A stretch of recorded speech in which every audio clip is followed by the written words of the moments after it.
Estamos en esta mañana brevemente en el libro de Romanos capítulo 12 y tenemos el privilegio y el honor como creyentes a estudiar dos versículos muy familiares a nosotros en Romanos 12, versículo 1 a 2. ¿Cuántos de ustedes han leído Romanos 12, 1 y 2 antes de venir aquí en tu vida? ¿Cuántos han leído esa porción de la palabra de Dios? Todo el mundo lo conoce, ¿verdad? Todo el mundo, todo el creyente conoce el libro de Romanos, y una de las cosas que conocemos y sabemos en el libro de Romanos son esos dos versículos donde Pablo dice: por consiguiente, hermanos, os ruego por las misericordias de Dios que presentáis vuestros cuerpos como sacrificio vivo y santo, aceptable a Dios, que es vuestro culto racional.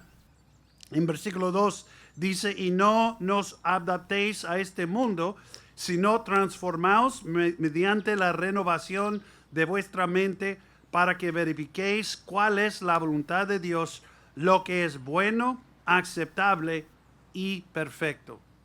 Hemos leído esos dos versículos muchas veces en nuestra jornada cristiana, ¿no es cierto? Son versículos muy familiares. El gran beneficio de una porción de la palabra de Dios que es tan familiar es que es familiar. Es que ya sabemos lo que Pablo está diciendo.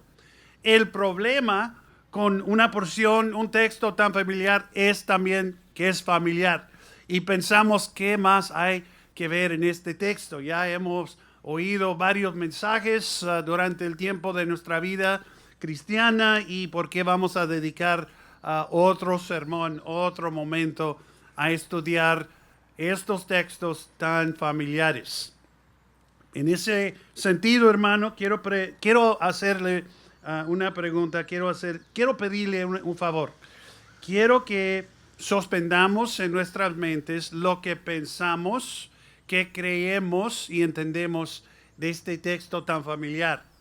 Y vamos a ponernos en el lugar de los primeros creyentes en Roma, cuando ellos recibieron esta carta de Pablo y por la primera vez llegaron a oír el pastor de su iglesia leer esta carta y llegar aquí en Romanos 12, versículo 1 y 2.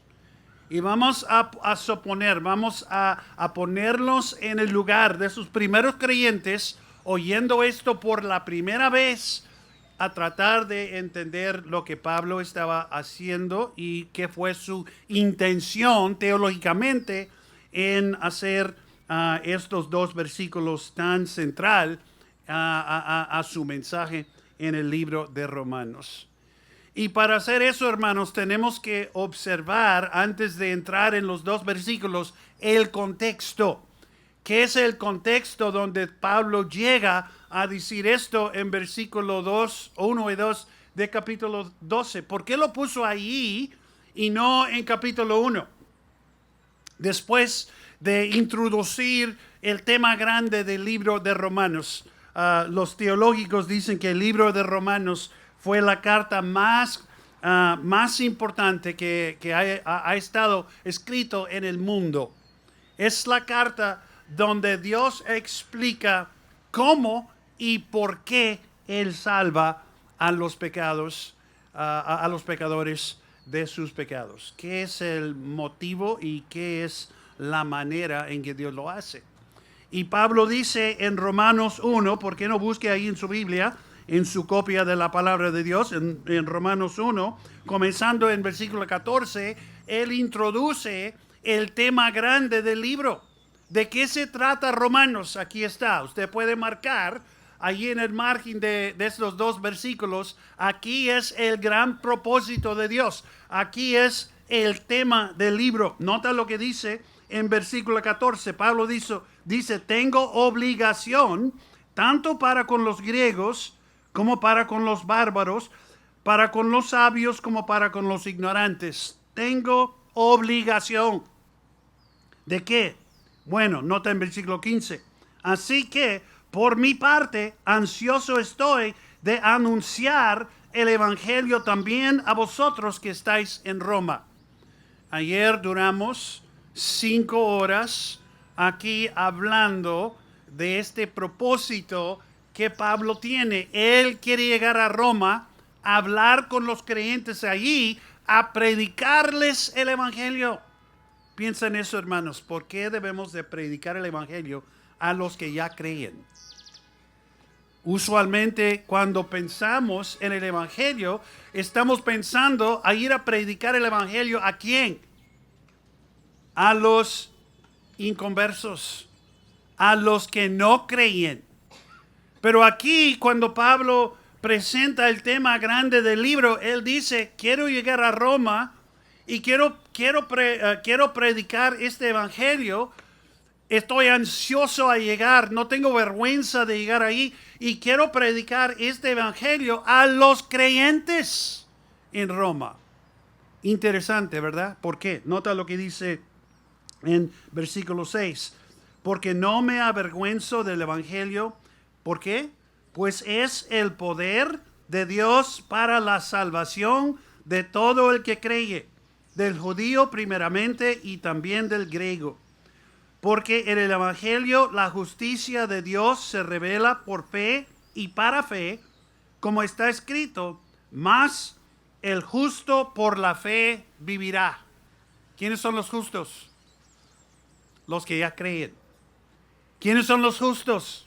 Los que Dios declaró justo, ¿verdad? En la justificación. Y Pablo dice, para esas personas, para los justos, van a vivir, ¿por qué? Por la fe. La fe que los salva es la fe que nos va a ayudar a vivir la vida cristiana. Y por esa razón, Pablo viene a Roma sin vergüenza, ansioso para predicar este evangelio, no solo que salva a los pecadores, pero que puede sostener los creyentes. Y aquí está el gran mensaje del libro. Entonces, hermanos, ahí en Romanos 1, 14 a 16, usted debe de marcar ahí el gran tema del libro, ¿verdad? Evangelio. Evangelio para los pecadores, tanto como para los creyentes. Bueno, ¿qué es el evangelio? ¿Qué es este gran mensaje que Pablo llega a traer a Roma y hasta nosotros? Bueno, en capítulo 1, versículo 18, usted puede comenzar allí, no vamos a leer, pero usted pone ahí su dedo y busca capítulo 3. Y vamos a ver en el libro de Romanos capítulo 3, llegamos a versículo 20 y encontramos allí una sección grande de Romanos y podemos poner allí sobre esa sección la palabra condenación. Condenación. Si queremos entender la gracia de Dios, si queremos entender el evangelio de Dios y por qué ese evangelio es buenas nuevas, tanto por el pecador y hasta por el creyente, tenemos que comenzar donde Pablo comenzó. Y Pablo comenzó con la ira de Dios. Nota lo que dice en capítulo 1, versículo 18. Dice, porque la ira de Dios se revela desde el cielo contra toda impiedad e injusticia de los hombres que con injusticia restringen la verdad. Y de ese versículo hasta versículo 20 de capítulo 3, Pablo va a explicar el por qué la ira de Dios está cayendo sobre todo hombre. No importa si es impío, no importa si es idólatra, no importa si es griego, no importa si es los judíos religiosos en capítulo 2. Hasta que tú llegas a capítulo 3, versículo 20, vas a ver que todo el mundo y cada ser humano en el mundo está bajo, ¿qué? La ira de Dios.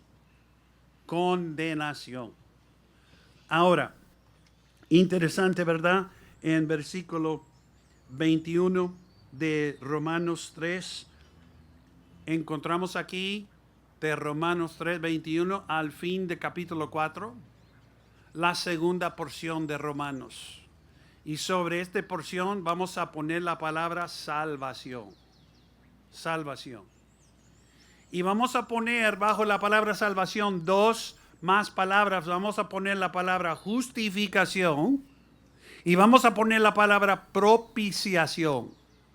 Y las dos ideas se encuentran en Romanos 3, comenzando en versículo 25 y yendo, en 21 digo, y yendo al fin del capítulo. Y en esta sección de Romanos, Pablo va a decir que la ira de Dios que está revelada de los cielos no es la única cosa que Dios está revelando de los cielos. Sí, en 1:18 a 3:20, Él está revelando su ira, pero nota lo que está revelando en versículo 21 del capítulo 3. Pero ahora, aparte de la ley, la justicia de Dios ha sido manifestada, atestiguada por la ley y las profetas, ¿verdad? Hay otra cosa que Dios está revelando. Él está revelando su ira, pero también Él está revelando su justicia. Y Él está aplicando esa justicia a personas que antes estaban bajo su ira. Y yo quiero saber cómo es posible que Dios está haciendo eso. ¿Cómo es que el Dios en su justicia condenó todo el mundo bajo su ira? ¿Cómo es posible que ese mismo Dios está salvando personas que estaban bajo su ira y declarándolos justos? Justificación es una declaración que el juez del universo hace a personas que son bajo la ira de Dios porque son culpables. Y yo quiero saber cómo es que el juez del universo puede hacer esto y quedar justo, ¿verdad? ¿Cómo es que el Dios del universo, que es sumo santo, puede declarar a personas que son culpables del crimen, del pecado? ¿Cómo es que ese Dios justo puede declarar a tales personas justos?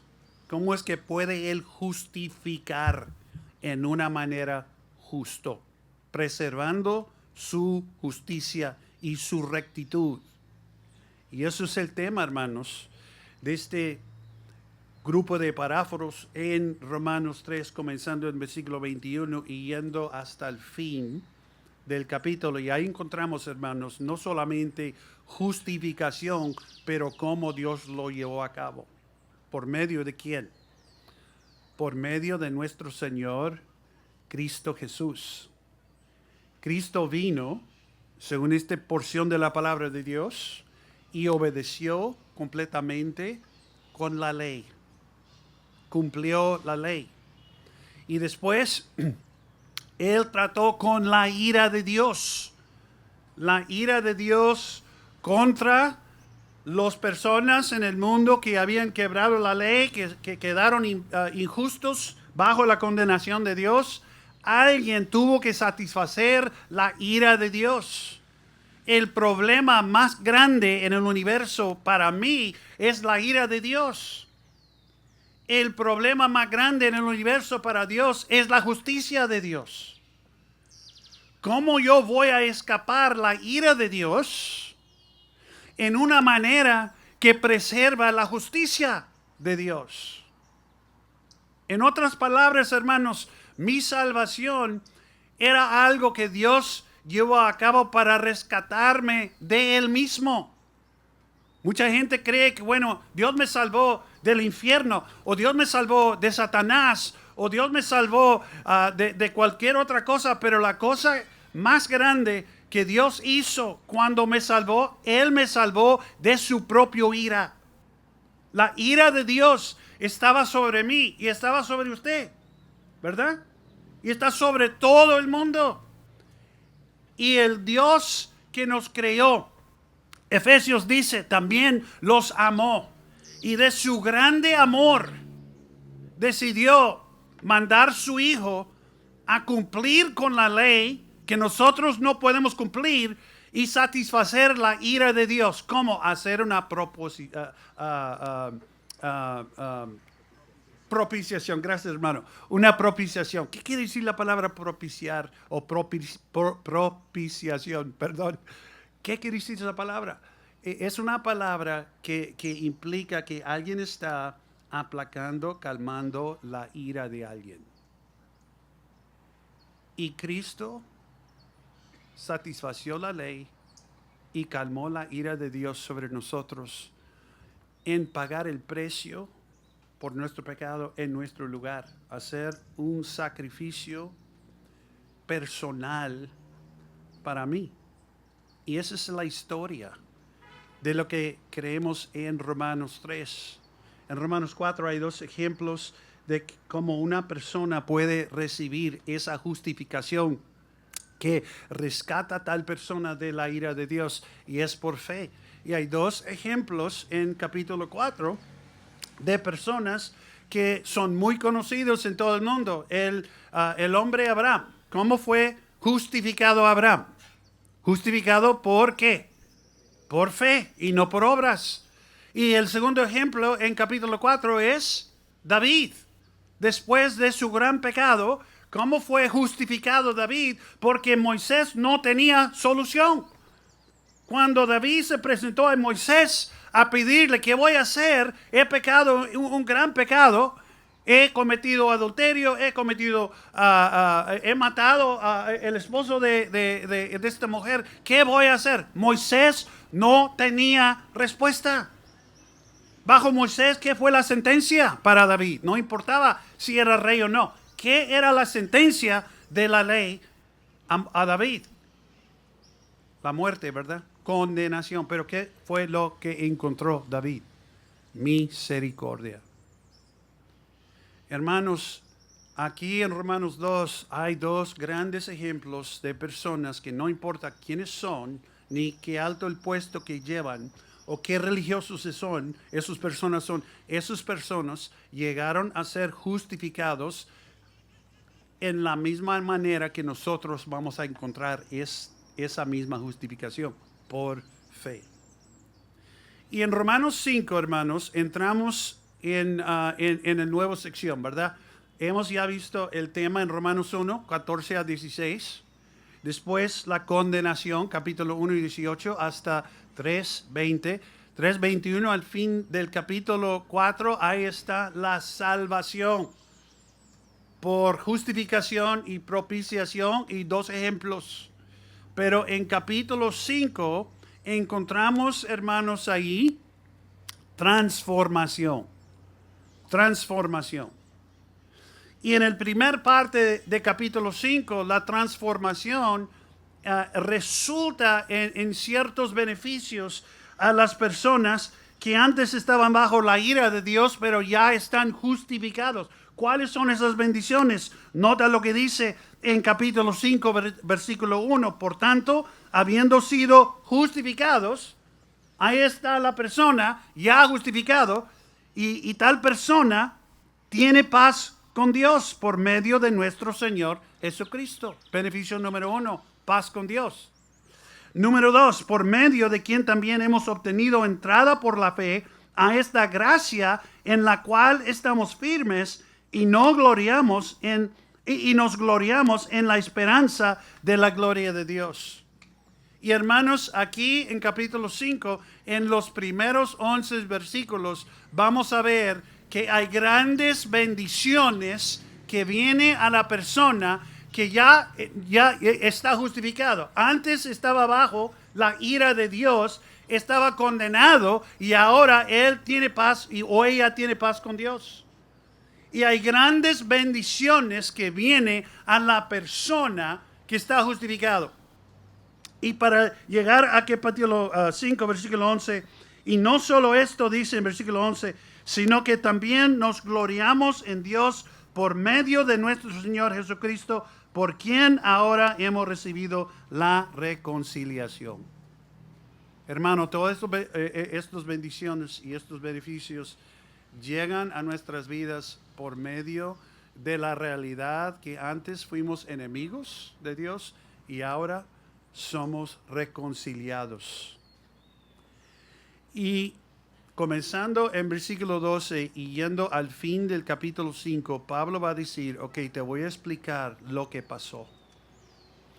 Te voy a explicar cómo es que Dios te llevó de donde tú estabas bajo la ira de Dios, enemigo de Dios, a traerte a esta posición tan increíble, reconciliado con Dios, recibiendo las bendiciones de Dios, transformados al reino de Dios, marcado por gracia. ¿Cómo fue esto? Y en capítulo 5, versículo 12, hasta el fin del capítulo, él va a decir la historia de dos hombres. Dos hombres. Y todo el mundo tiene relación con uno de estos dos hombres. Y esa relación va a determinar su eternidad. Él nos introduce en primer lugar al primer hombre que se llama Adán. Sabemos ya la historia de Adán, ¿verdad? Adán fue puesto en el jardín en el primer reino de Dios y allí Dios le puso ahí como rey, como sacerdote para gobernar, para mediar la bendición de Dios a todo la creación. Y sabemos lo que pasó. Lo que pasó, Adán desobedeció y en ese momento, por ese acto de desobediencia, entró el pecado y por el pecado entró la muerte. Y el pecado y la muerte domina sobre toda la humanidad y toda la creación que está bajo ese hombre, ¿verdad? Y ahí usted puede leer en capítulo 5, comenzando versículo 11, yendo al fin del capítulo, la historia de ese primer hombre, Adán, el primer Adán, y todos los que están bajo de él. ¿Cómo llegamos a ser parte de la familia del primer Adán? Por medio de nuestro, ¿qué?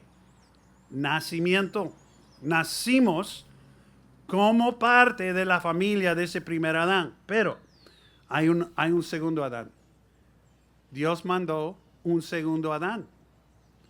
Y este segundo Adán obedeció, ¿verdad? Y él también tiene una familia. ¿Cómo entramos en la familia del segundo Adán? La misma manera que entramos en la familia del primero Adán. El primero Adán entramos en su familia por nuestro nacimiento físico, ¿verdad? Entramos en la familia de la segundo Adán, por medio de nuestro nacimiento de nuevo, ¿verdad? Nuestro nuevo nacimiento de lo alto. Así entramos. Y hermanos, aquí es lo que Pablo está diciendo en Romanos 5. Lo que pasa al Adán, pasa a todos los que están bajo él. Lo que sucedió con el primer Adán ha pasado a cualquier persona que está en su línea. Y lo que pasa al segundo Adán va a pasar, ha sucedido a cualquier persona, a todos los que están en su línea. Eso es el gran mensaje de Romanos. Nosotros estamos donde estamos, no por nuestras obras, no por lo que hemos hecho, no por cómo hemos llegado a tal lugar. Estamos donde estamos por nuestra relación a uno de esos dos hombres, a uno de esos dos Adanes. Si yo estoy primariamente en la línea del primer Adán y nunca me he convertido, nunca he experimentado el nuevo nacimiento, todo lo que pasó al primer Adán, su condenación, su muerte, me va a pasar a mí. ¿Ve? Pero si he nacido de nuevo, he estado ya en la línea de este segundo Adán y lo que pasa a él es lo que va a pasar a mí. Y por esa razón Pablo dice, mire, estamos ya crucificados con él y también estamos ya que resucitados a vivir en una vida nueva, en una manera nueva. Y hermanos, ahí está la historia grande de Romanos. Y si yo estaba escribiendo este libro, no lo escribí, pero si yo estaba escribiendo este libro, ahí se terminará la historia y inmediatamente al fin de capítulo 5 nos brincamos a capítulo 12. Pero no hace Pablo eso. Pablo pone ahí dos más cosas. Podemos decir capítulo 5 es transformación. Capítulo 6, 7 y 8 podemos poner allí la palabra santificación. Santificación. En capítulo 6 tenemos que tratar con nuestro pecado. En capítulo 7 tenemos que decidir que la ley no es la manera en que vamos a tratar con esos pecados que continúan a plagarnos en nuestras vidas, ¿verdad? Tenemos que decidir que Moisés no pudo ayudarnos en nuestra salvación y no nos puede ayudar en nuestra santificación. Y si la realidad de nuestra vida cristiana sigue ser una batalla contra el pecado que continúa en nosotros y Moisés no nos puede ayudar, ¿quién es la persona que nos va a ayudar? Y en capítulo 8 encontramos por la primera vez el Espíritu Santo en el libro de Romanos. Sí se menciona antes, pero aquí en Romanos 8 es donde Pablo presenta el ministerio del Espíritu Santo. Y él dice que los que tienen su mente conformado al Espíritu Santo y están caminando y viviendo sus vidas en el Espíritu Santo, van a dominar sobre sus pecados. Hermanos, increíble lo que está pasando aquí en el libro de Romanos. El capítulo 8 comienza con la realidad que para el creyente ya no hay condenación y termina con la verdad que por el creyente nunca jamás va a haber separación de Dios. No hay condenación de Dios y no va a haber separación de Dios. Y en ese momento una persona puede decir, bueno, Pablo, estás hablando muy increíble aquí, estas verdades son muy preciosas y bellas y me animan mucho, pero tengo una pregunta, porque había un grupo de personas en el Antiguo Testamento que también recibieron muchas promesas preciosas y bellas del Señor y no están. Son el pueblo de Dios. Hermano, ¿cómo sabemos si la gracia de Dios es suficiente para perdonar una abundancia de pecados? Si tú piensas en el grupo, en el mundo, la nación en el mundo que pecó más contra Dios que cualquier otra nación, usted va a quedar sorprendido cuando yo le digo que es Israel. Yo pensaba que era Egipto, yo pensaba que quizás era Babilonia o Asiria o quizás Grecia o no sé, pero Israel, no. Piensa en esto, hermano. ¿Cuál fue la nación que recibió las más bendiciones de Dios en el mundo? Israel. Israel. Lee lo que Dios hizo para ellos. Las promesas grandes que Él les dio. La ley, la información, la revelación que ellos recibieron, que no recibió ninguna otra nación más ellos, ¿verdad? Ellos recibieron grandes promesas, fueron el objetivo de gran fidelidad. Para ellos esta nación recibió más que cualquier otra nación. ¿Y qué hicieron con todo ese bondad de Dios? ¿Qué hicieron? Rechazaron. Entraron en rebelión contra Él. Y cuando Él mandó profetas, ¿qué hicieron a los profetas? Persecución, hasta matarlos. Y al fin Dios mandó su propio Hijo. ¿Y qué hicieron a Él? No solamente rechazaron, no solamente persiguieron, mataron al Hijo de Dios. Hermanos, no hay una nación que ha pecado más contra Dios que esta nación de Israel. ¿Y sabe usted algo? En Romanos 9, 10 y 11, Dios dice, esa nación que está bajo mi ira es una nación que yo sigo amando. Yo sigo amando.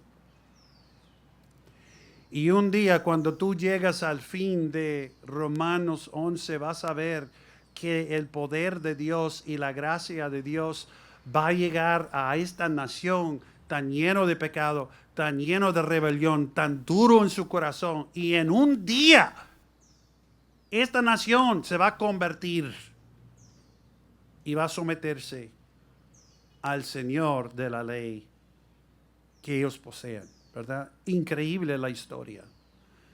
Y nota cómo termina Romanos 11. Vamos a ir ahí. Y dice que en versículo 33, oh profundidad de las riquezas y de la sabiduría y del conocimiento de Dios, cuán insondables son sus juicios, inscrutables sus caminos.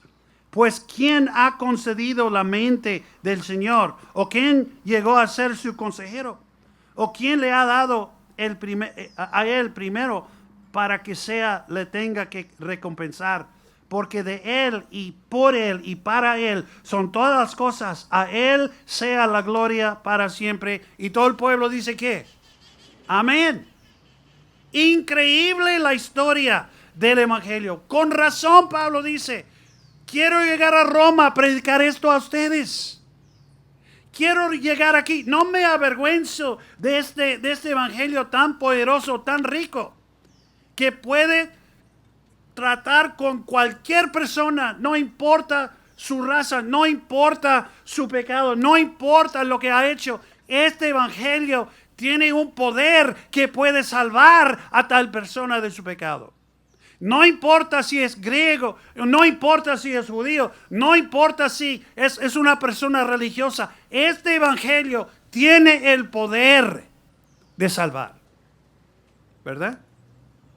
Y un día, hermanos, en el futuro, vamos a ver que Dios va a cumplir con su promesa a esta nación tan pecaminosa, tan rebelde, en un solo día. En el Antiguo Testamento leemos que van a convertir, van a ver y van a arrepentir y se van a convertir.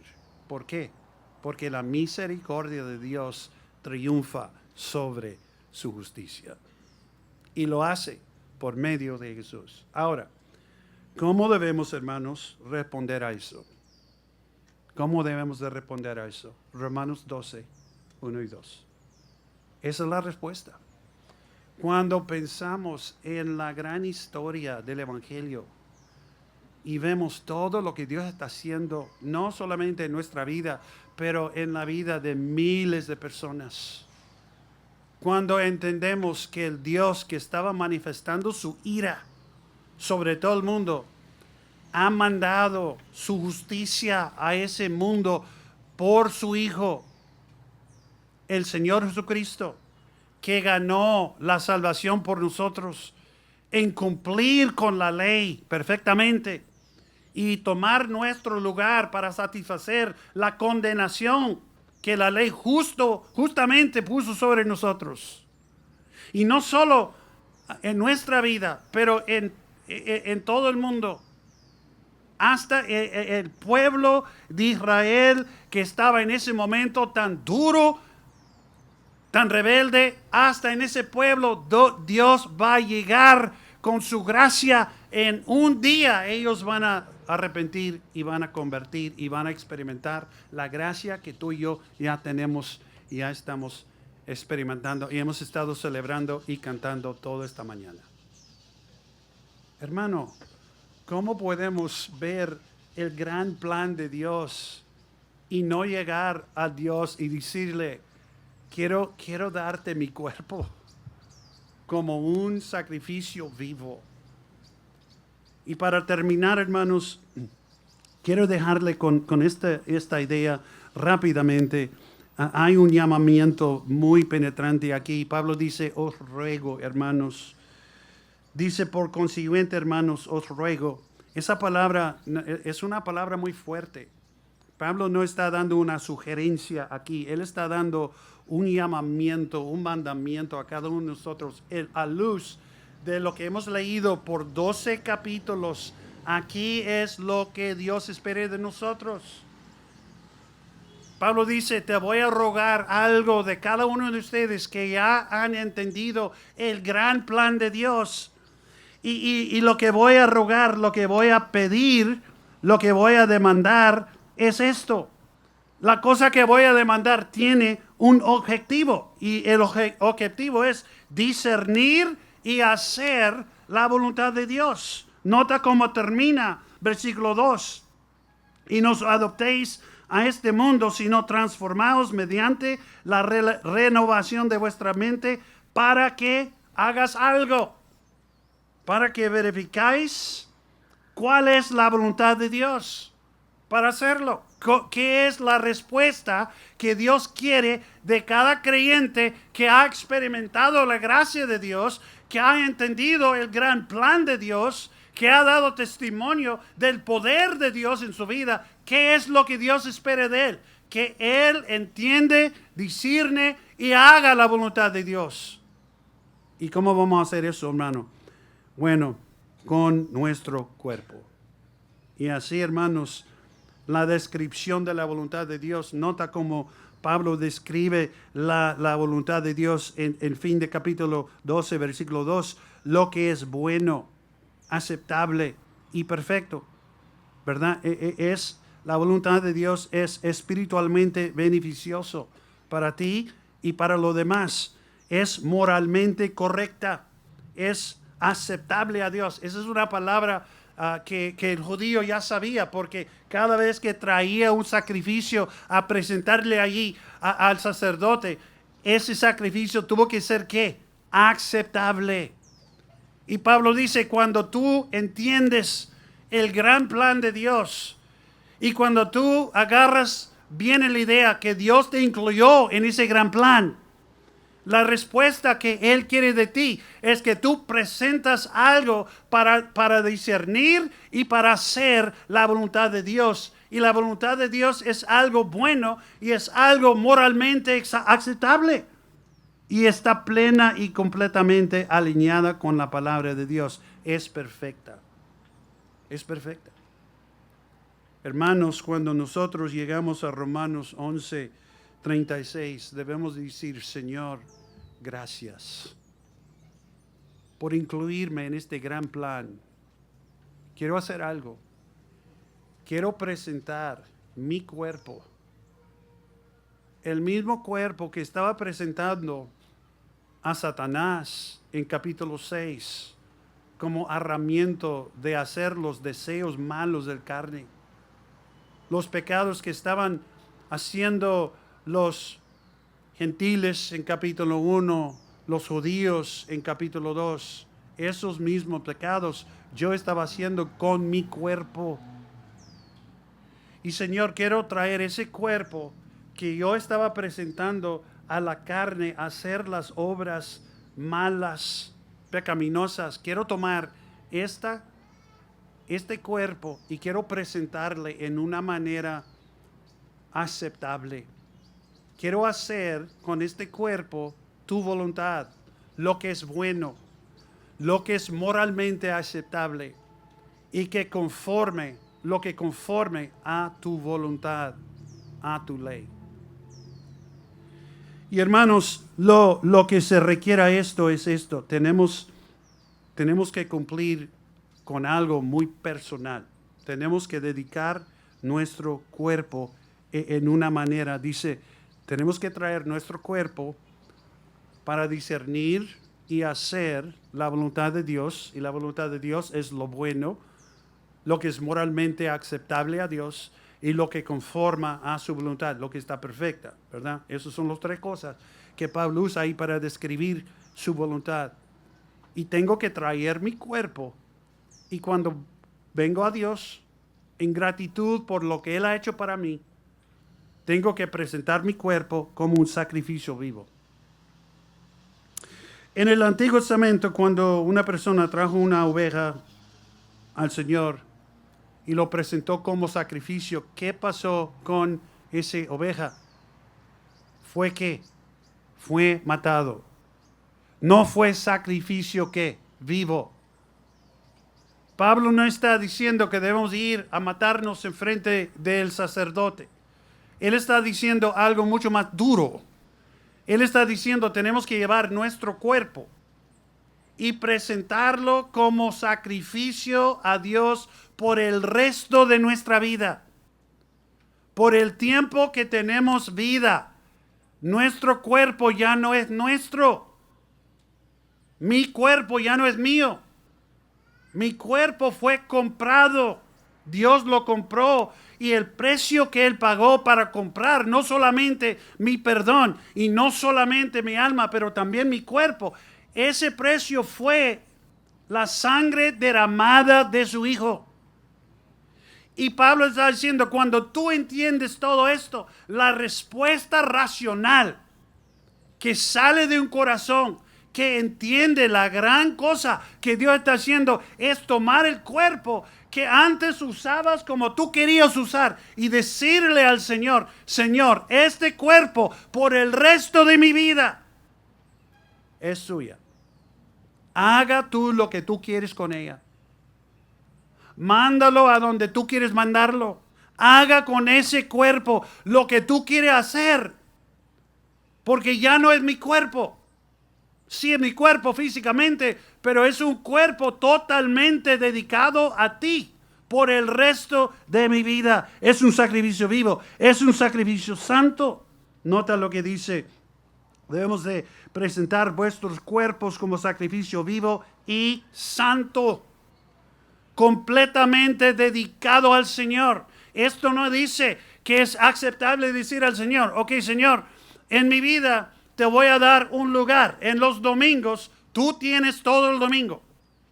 No hay cuestión, ¿ya? Como creyente, te doy muchas gracias por la salvación que me has dado. Te voy a dar el domingo. El domingo es tuyo. Cuando yo me levanto hasta que yo me acuesto, el domingo totalmente tuyo.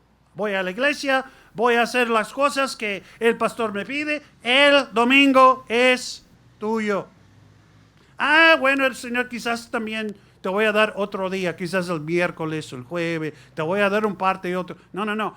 Lo que Pablo dice es cuando tú entiendes la gran misericordia que el Señor te ha dado, la única respuesta razonable que tú puedes dar a Él es decir esto: toda mi vida, por todos mis días, en cualquier lugar, totalmente te lo dedico. No importa si es lunes o martes, no importa si es mi dinero, si es mi hogar, si es mi tiempo, no importa, todo te lo presento por todo el resto de mi vida, para discernir y hacer tu voluntad. Y este sacrificio no solamente es un sacrificio vivo y santo, pero también tiene que ser aceptable moralmente aceptable. Hermano, ¿cómo pasaría cuando un judío llegaba ahí con un sacrificio al Señor y le faltaba oreja? Estaba quebrantado, le había golpeado el pie. Y llega ahí el judío y presenta ahí la oveja y el sacerdote dice, ¿y por qué? Bueno, es que los buenos son para mí.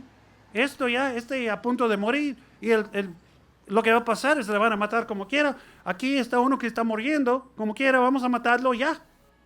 No. El sacerdote le dijo, no, saca eso aquí, eso no, ¿verdad? Tiene que ser un sacrificio moralmente aceptable. Hermano, si nosotros estamos viviendo en pecados y no estamos ni siquiera queriendo arrepentir de ellos, y cuando llega el pastor a hablar con nosotros, decimos, no, ya no, nos ofendemos. ¿Cómo vamos a presentar nuestra vida, nuestro cuerpo, un sacrificio moralmente aceptable? Dios va a mandar a nuestra vida su palabra, una renovación de nuestra mente. Tenemos que cambiar la manera en que pensamos y la manera en que pensamos tiene que estar formado por su palabra. Y por esa razón el Señor nos ha dado pastores y líderes que nos pueden enseñar cómo debemos de pensar. Llega el pastor a tu vida y dice, ok, hermano Samuel, mire, hemos visto esto. Y no va con la palabra de Dios, explícame cómo, dígame cómo, qué está pasando. Y yo le digo, mire, a ti te toca el domingo. A mí en esta casa me toca a mí. Y aquí en la puerta, ya no, tú no entras con esas ideas. Sí puedes entrar porque no te lo voy a decir con mi boca, pero eso es lo que está pasando en mi mente. Éntrale, pero ya estás allá afuera, ya cerré la puerta. Y aunque estás adentro hablando y aunque yo estoy haciendo eso en mi corazón, ya cerré la puerta, pero porque no quiero huir de ti. Yo ya decidí qué voy a hacer. Tal persona, hermano, no entiende la gran cosa que Dios ha hecho por él.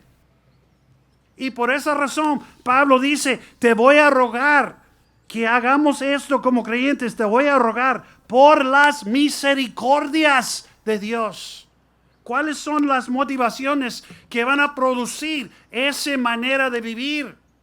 No es porque queremos subirnos en la iglesia. No es porque queremos ver que el resto de los creyentes los ven bien ahí, ¿verdad? La razón que este culto racional, este acto de adoración sube en nosotros es cuando pensamos en la gran misericordia que Dios nos ha demostrado.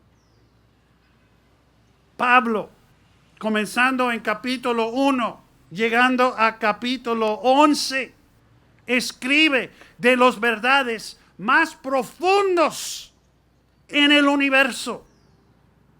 Cuando escribió Romanos, Pablo estaba a fin de su ministerio. Ya había escrito muchos libros, Efesios, Filipenses, Colosenses, Gálatas, todo eso ya fue escrito. Y cuando él quería dar un resumen de todo lo que fue importante en el Evangelio, él escribió Romanos 1 a 11. Allí está la gran historia de Dios. Ahí se encuentran las verdades más profundas. Y cuando Dios quería escoger una palabra para resumir todo lo que hemos hablado, en Romanos 1 a 11, la palabra fue misericordia. Misericordia. Romanos 1, misericordia. Romanos 2, 3, misericordia. 4, misericordia. 5, misericordia. 6 y 7, misericordia. 8, misericordia. 9, 10, 11, misericordia. Cuando Dios quiere una palabra para resumir todas sus acciones, todo lo que Él hizo en Cristo, todo lo que está pasando, Él escogió una palabra y la palabra es misericordia. En Santiago 2, Santiago dice, la misericordia triunfa sobre juicio. Yo estaba bajo el juicio de Dios y ahora estoy hijo de Dios, comprometido al Hijo de Dios, y un día voy a estar en la presencia de Dios. ¿Y cómo pasó eso? Misericordia. Y Pablo dice, a luz de la misericordia de Dios, las misericordias que has experimentado en tu vida, aquí es la respuesta. Rinde, presenta tu cuerpo como un sacrificio vivo, aceptable, hacer la voluntad de Dios por el resto de tu vida. Señor, gracias.